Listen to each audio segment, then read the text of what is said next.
और फिर उसके भाई के एक्सीडेंट की वजह से इमरजेंसी। तो 8 महीने में ही मेड 52.6 lakhs। शायद यहां मुझे ना अपने सारे जवाबों का आंसर मिल सकता है, लेकिन इंश्योरेंस ने क्लेम रिजेक्ट कर दिया। His commission from one deal was 3,20,000 rupees।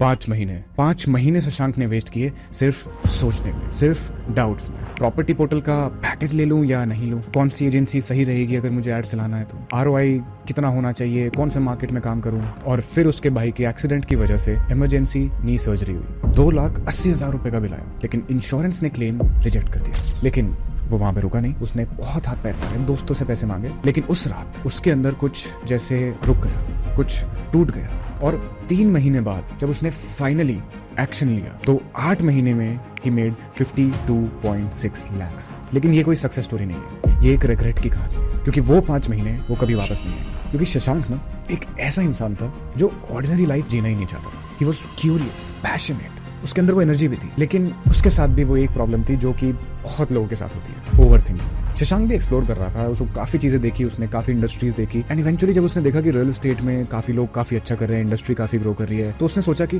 क्यों ना मैं भी ट्राई करूं। सो नॉर्मली वो अपनी IT जॉब कर रहा था, 5 PM से लेकर 1 AM तक की उसकी टाइमिंग थी इवनिंग शिफ्ट में। सो सिंपल अपना रात को 2 बजे तक घर पहुंचता था, सुबह अपना थोड़ा फैमिली के साथ अपना टाइम स्पेंड करा, थोड़ा समय खुद को दिया। उसने ना रिसर्च बहुत करी, लेकिन स्टार्ट नहीं किया। क्यों?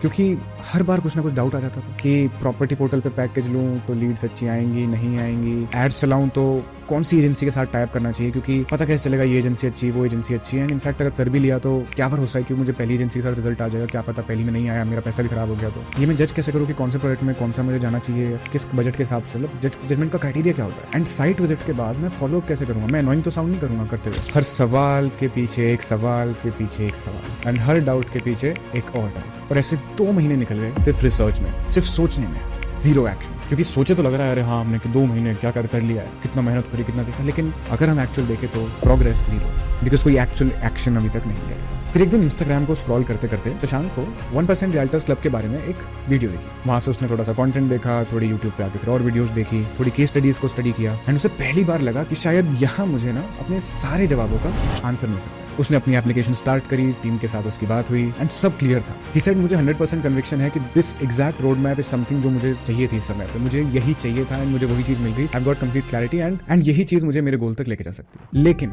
तब भी उसने ज्वाइन नहीं किया, उसने एक्शन तब भी नहीं लिया। आखिर क्यों? क्योंकि माइंडसेट तो वही था तब भी, इनएक्शन, कंफर्ट, थोड़ा और रिसर्च कर लेता हूँ, थोड़ा और सोच लेता हूँ, क्योंकि वो कंफर्टेबल हो चुका था अपने डाउट्स के साथ। बिना कोई एक्शन लिए वो जो एक फीलिंग होती है ना कि हाँ मैं कर रहा हूँ, जबकि हम कर कुछ नहीं रहे, लेकिन फिर भी वो फीलिंग आ रही है बस कंज्यूम करते करते, हाँ जैसे मैं कुछ कर रहा हूँ। और ऐसे ही 1 महीना और निकल गया, और फिर एक दिन ऐसी कुछ चीज हुई जो कि किसी के साथ भी हो तो अच्छा नहीं होता। उनके भाई का एक्सीडेंट हुआ, जिसकी वजह से उन्हें इमरजेंसी हॉस्पिटल में एडमिट करना पड़ा। इमरजेंसी के साथ उनकी सर्जरी हुई। मेडिकल का टोटल बिल आया 2.8 लाख रुपए। शशांक इनिशियली काफी कंफर्टेबल था क्योंकि हेल्थ इंश्योरेंस ले रखा था। हेल्थ इंश्योरेंस के लिए क्लेम डाला, लेकिन इंश्योरेंस का क्लेम रिजेक्ट कर दिया गया। उसने बहुत चक्कर काटे, इधर से उधर, लेकिन क्लेम नहीं मिलता। मिले तो कुछ रैंडम इधर से उधर मेल्स, थोड़ा सा सांत्वना, थोड़ा सा आश्वासन। थक हार के जब उसने सोचा कि पैसे का जुगाड़ तो कहीं से भी करना पड़ेगा, तो उसने अपने 4-5 दोस्तों को कॉल किया। दोस्त अच्छे थे तो थोड़ा फ्रेंड्स ने सपोर्ट करा, थोड़ा फैमिली ने सपोर्ट किया, लेकिन वो जो फीलिंग थी ना 30 की उम्र में अपने छोटे भाई की सर्जरी के लिए रिलेटिव्स के सामने हाथ फैलाने वाली, रिलेटिव से पैसा मांगने वाली, वो कहीं ना कहीं एक ऐसा डेंट करके चली गई थी कि जो शायद उसने लाइफ में पहली बार महसूस किया था। उस रात में शशांक सही से सो पाया, एंड इसलिए नहीं कि भाई की सर्जरी हुई थी, इसलिए कि उसे रियलाइज हुआ कि मैं अपनी बेसिक सैलरी पे जॉब करता रहा, मंथ टू मंथ अपने एक्सपेंसेस, सैलरी इधर से आई इधर चली गई, उसका कभी पता नहीं लगा। तो इमरजेंसी आए तो मैं क्या करूंगा? फिर से क्या मुझे पैसे मांगने पड़ेंगे? हेल्थ इंश्योरेंस लिया था, वहां से तो कुछ हो नहीं पाया। तो अगर बाय चांस फिर से कभी ऐसा क्लेम रिजेक्ट हो गया, कोई और कॉम्प्लिकेशन आ गया, तो क्या? कि उस तरीके के सर्कल में वो लाइफस्टाइल भी मेंटेन करना पड़ेगा। लेकिन ऐसे कब तक? क्या 60 साल इसी रैट रेस और इसी साइकिल में खत्म हो गया? एंड उस रात ना उसे एक और चीज ना चुपते चुपते रियलाइज हुई कि ये जो थोड़ा और रिसर्च, थोड़ा और सोचना, थोड़ा और समय ले लेता हूँ, कि हमारे जो एक्सक्यूजेस थे ना उसके, ये उसे अब पहली बार सही में सिर्फ एक्सक्यूजेस लग रहे थे। लेकिन उसने इतने साल जॉब करते करते निकाल दिए आउट ऑफ कंफर्ट। एंड जब उसने उसके लिए एक्शन लेना शुरू भी करा तो उसने 3 महीने ऑलरेडी निकाल दिए सिर्फ रिसर्च करने में, सिर्फ समझने में, उस 100% फुल प्रूफ सर्टेनिटी पाने में, जो कि कभी नहीं है। क्योंकि बिना एक्शन के घर पे बैठ के दिल्ली तक का रास्ता कैसे दिख सकता? उस दिन उसे लाइफ ने दिखा दिया कि सोचने से कुछ नहीं होता, एक्शन से होता है। लेकिन फिर भी हफ्ता 10 दिन ऐसे ही निकल गए उसी रियलाइजेशन में और उसी चीज से बाहर आने में कि ये मेरे साथ क्या हुआ है, क्योंकि रियलाइजेशन के बाद भी तो वो एक्शन लेना थोड़ा सा अनकंफर्टेबल होता है। लेकिन उसके बाद शशांक ने टीम को वापस से रीच आउट किया कि मैं अब फाइनली ज्वाइन करना चाहता हूँ, I am completely ready, plan हम ऑलरेडी डिस्कस कर चुके थे, अब आप मुझे बताइए बस कैसे स्टार्ट करना है। लेकिन उस समय पे टीम ने उन्हें बताया कि अभी स्लॉट्स अवेलेबल नहीं है, वेटिंग लिस्ट हमारी चल रही है, नेक्स्ट कोहॉर्ट 2 महीने बाद स्टार्ट होगा, तो हम आपको उस कोहॉर्ट के अंदर ऐड कर सकते हैं, उसमें वेटिंग लिस्ट के अंदर हम ऐड कर सकते हैं। शशांक ने बोला क्या कोई ऐसा तरीका है कि मैं भी स्टार्ट ऑफ कर सकूं, but due to limited capacity we couldn't help. उसकी वजह से शशांक को 2 महीना और वेट करना पड़ा। टोटल शशांक ने ऑलमोस्ट इस पूरी साइकिल के दौरान लगभग 6 महीना वेट कर दिया। और इन 6 महीने में अगर वो ऑलरेडी शुरू कर चुका होता, उसने डे 1 से कुछ एक्शन शुरू किया होता, तो शायद ऑलरेडी तब तक 30-40 लाख का रेवेन्यू कर चुका होता। लेकिन जो उसे अपने डाउट्स का, अपनी ओवर थिंकिंग का, अपने इनएक्शन का और कंफर्ट जोन से बाहर ना निकलने का प्राइस चुकाना पड़ा, वो था वो 30-40 लाख रुपए। लेकिन फाइनली जब शशांक ने सितंबर 2024 में स्टार्ट किया, तो सबसे पहले हमने क्या किया? सबसे पहले तो उनके सारे डाउट्स को एड्रेस किया एक एक करके, क्योंकि कहीं ना वो आपको ओवरवेल्म कर देते हैं। इतने सारे डाउट्स, इतने सारे क्वेश्चन, इतने सारे कंसर्न, हम खुद ओवरवेल्म हो जाते हैं क्योंकि कोई क्लैरिटी नहीं दिख रही होती। तो सबसे पहले हमने वो सारे डाउट्स को सॉल्व किया। उसके बाद हमको समझ आ गया था कि सिंक का सबसे बड़ा मेंटल ब्लॉक है इनका माइंडसेट। उसी की वजह से इनका एक डिसीजन मेकिंग प्रोसेस बन चुका है, एंड वो प्रोसेस है ओवरथिंक करते रहना, हर एक एक्शन को बहुत ज्यादा सोचना। लेकिन let's be real for a second, the biggest habit of successful people is they take immediate decisions and act on it, versus आप खुद सोचिए what is the biggest habit of unsuccessful people? Not taking actions right, not taking decisions right. क्योंकि रतन टाटा जी का एक quote है, I take decisions and make them right. And how is that possible? Because you take actions, so your actions is what decides your results. ये सब उनको धीरे धीरे करके माइंडसेट प्रोग्रामिंग को उनकी चेंज करके, उनके लिमिटिंग बिलीफ्स को खत्म करके हमने काम किया उनके सबसे पहले माइंडसेट पे, क्योंकि बिजनेस एक्चुअल में बाद में बनेगा, सबसे पहले बनेगा यहाँ पे। तो जब वो यहाँ पे उसको एक्सेप्ट कर पाएंगे, उस विजन को देख पाएंगे, उस क्लैरिटी को समझ पाएंगे, तब जाके वो एक्शन करते हुए भी ना उनको वो कन्विक्शन आएगी अंदर से, वो बिलीफ आएगा अंदर से। सो अब कोई कंफ्यूजन नहीं था, अब थी क्लैरिटी कि एग्जैक्टली क्या करना है, कब करना है, कैसे करना है और क्यों करना है। जब हमें 4 चीजें क्लियरली पता होती है, उसके बाद जो एक ही चीज बचती है, दैट इज एग्जीक्यूशन। सो पहले 4 हफ्ते के अंदर हमने सेटअप किया फाउंडेशन, जहां पे हमने अपने स्किल सेट को बिल्ड किया, सिस्टम्स को थोड़ा सा बिल्ड किया, अपने मार्केट को सिलेक्ट किया, प्रोजेक्ट सिलेक्ट किया, एग्जीक्यूशन के अंदर उतरे। एंड वीक 5 से लेकर वीक 8 तक लगभग नेक्स्ट 3 से 4 हफ्ते हम चले गए all aggressive into the execution part. तो वहां पे साइकिल कुछ ऐसा दिखता था, execution, feedback, optimization and even aggressive execution. And as we say, जब चीजें सिस्टमैटिक तरीके से चलती हैं तो रिजल्ट्स प्रेडिक्टेबल होते हैं, एंड वही हमको देखने को मिला। वीक 9 के अंदर शशांक ने अपनी पहली रियल एस्टेट डील क्लोज की। His commission from 1 deal was 3,20,000 rupees. उस रात मुझे अभी तक भी याद है, जब शशांक का मैसेज आया था तो ही क्लियरली मेंशन्ड, सर मुझे नहीं पता, शायद मैं अब तक 22 या 23 बार अपनी बैंक की स्टेटमेंट खोल के देख चुका हूँ। I can't believe what I am seeing right now. सुबह उठ के जब मैंने मैसेज देखा तो there couldn't be anything better than that, it was pure emotions. और उस समय ना उन्हें वो थॉट आया कि अगर मैं ये 6 महीने पहले शुरू कर देता तो अब तक मैं कहाँ होता, शायद अब तक मैं ऑलरेडी 30-35 लाख का रेवेन्यू कर चुका होता। एंड उसे वो चीज इतना रिग्रेट कर रही थी, वो जो उसने वो खो दिया था ना, वो जो 30-35 लाख वो कर चुका होता अभी तक, वो उसे इतना चुभ रहे थे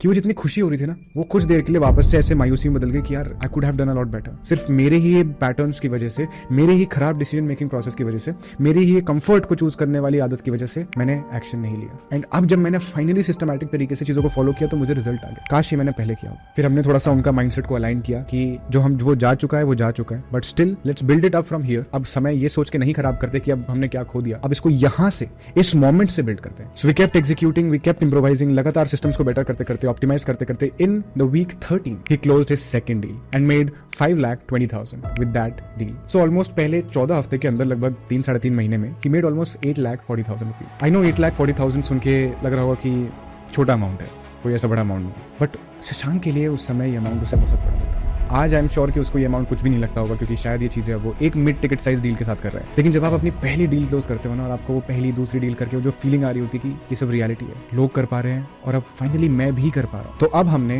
पास्ट को अलग छोड़ के फ्यूचर पे और प्रेजेंट पे ध्यान देना शुरू किया। बिकॉज अब हमारा गोल सिर्फ एक चीज था, वो है स्केल करना। अब हमारा सारा फोकस था सिस्टम सेट करने पे, ऑटोमेशन सेट करने पे और पाइपलाइन मैनेजमेंट पे, क्योंकि जो हमारे फ्री लीड जनरेशन मेथड्स है वो तो वो ऑलरेडी फॉलो कर रहे थे। तो अब हमने उन्हें पेड मेथड की तरफ शिफ्ट किया, लीड जनरेशन को और ज्यादा ऑप्टिमाइज किया, फनल में और प्रेडिक्टेबिलिटी लाई और स्केलेबिलिटी लाई। अब नेक्स्ट चीज आई डेलीगेशन। हमने वहां से अपना पहला व्यक्ति हायर करा उनकी टीम के लिए, एंड उनको ट्रेन किया, वहां पे चीजों को डेलीगेट किया, सो दैट शशांक और ज्यादा हाई वैल्यू एक्टिविटीज के ऊपर फोकस कर सके एंड चीजें ऑटोमेट होती चली जाए। सेकंड मेंबर, थर्ड मेंबर, चीजें धीरे धीरे बिल्डअप होने लगी एंड इसका result now he is doing about 2-3 deals a month consistently. Obviously 20 deal नहीं कर रहे वो अभी, डेफिनेटली वो करने वाले, आई एम श्योर कि आने वाले शायद 6 महीने साल भर के अंदर वो उस नंबर को बीट कर लेंगे। बट अभी के लिए is already doing 2-3 deals a month, is making about 10 to 15 lakhs monthly and in a span of these 8 months जो टोटल उनका एग्जीक्यूशन का पार्ट रहा है, is already done about 52.6 lakhs in revenue. And last month उन्होंने finally अपनी 5 PM से 1 AM वाली job से रिजाइन कर दिया। मुझे अभी भी याद है कि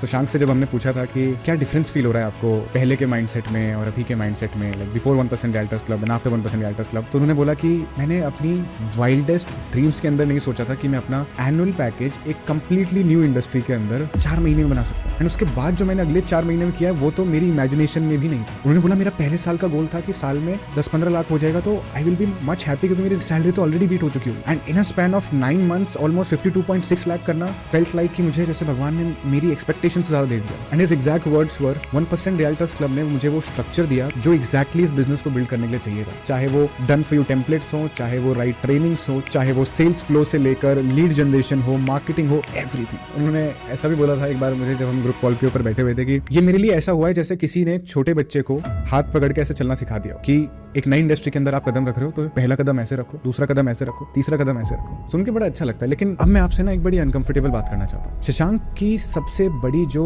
एक तरीके से एनिमी कह सकते हैं, जो सबसे बड़ी दिक्कत थी, वो उसकी कैपेबिलिटीज नहीं थी। उसका real enemy was his hesitation, क्योंकि ऑलमोस्ट 5-5.5-6 महीने तो उसने हेजिटेशन में निकाल दिए। लगभग 25-30 लाख शायद वो तब तक ऑलरेडी कर चुका होता, लेकिन नहीं कर पाया बिकॉज उसने वो एक्शन ही नहीं लिया। इनफैक्ट मेडिकल इमरजेंसी के बाद भी उसने हफ्ते 10 दिन उससे बाहर आने में निकाल दिए और उसके बाद जब वो आए तो 2 महीना उनको कोहॉर्ट की वजह से वेट करना पड़ गया। और मैं सब इसलिए बता रहा हूँ क्योंकि शायद हो सकता है आप में से कुछ लोग भी उसी पोजीशन में हो, वीडियोस देख रहे हो, काफी इंस्पायर्ड फील कर रहे हो, लोगों के पॉडकास्ट देख रहे हो, लेकिन डाउट भी आ रहा है मेरे लिए काम करेगा या नहीं, मुझे रिजल्ट आएगा या नहीं। और ये डाउट आपको 5 महीने भी रोक सकता है, आपको 7 महीने भी रोक सकता है, या आपकी पूरी लाइफ रोक सकता है। तो इसलिए अब आपके पास सिर्फ 2 ही option. Option A, B like Shashank, video को खत्म कीजिए, इंस्पायर्ड फील कीजिए, थोड़ा और रिसर्च कीजिए, 2 महीने, 3 महीने, 6 महीने, एंड उसके बाद भी अगर वो कन्विक्शन आ जाए तो एग्जीक्यूट कर लीजिएगा, और नहीं आए तो क्या दिक्कत है, 2 महीना, 3 महीना, 6 महीना फिर से रिसर्च हो सकती है। और option B, you can be like Shashank, जो वो उन 5 महीने के बाद बने, उनके अगले 8 महीने के फेज में। एंड आप समझ जाओ कि ज्यादा डाउट्स और ज्यादा थिंकिंग का सॉल्यूशन रिसर्च नहीं है, उसका सॉल्यूशन है एक स्ट्रक्चर्ड सिस्टम। अब हो सकता है आपके मन में भी आ रहा हो कि अगर मुझे भी सिस्टम मिल जाए तो